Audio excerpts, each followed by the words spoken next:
44-də. Cismin çevrə üzrə bərabər sürətli hərəkətlərində mərkəzə qaçma təcili çevrələn radiusunun asılılıq diaqramı verilmişdir. Hansı nöqtə bucaq sürətinin ən böyük qiymətinə uyğundur? Bucaq sürətinin ən böyük qiymətini istəyir. Omeqanın böyüyünü.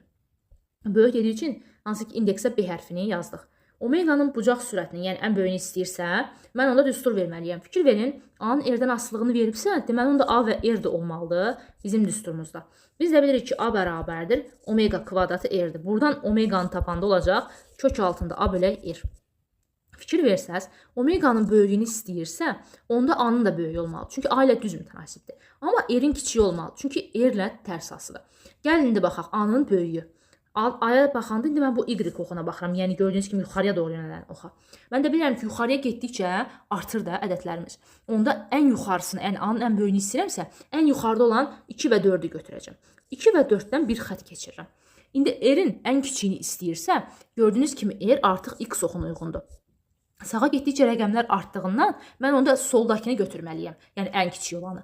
Baxın, ən solda olansa fikir versəz 1 və 2 rəqəmlərdir. 1 və 2-dən də gördüyünüz kimi ox keçirdim.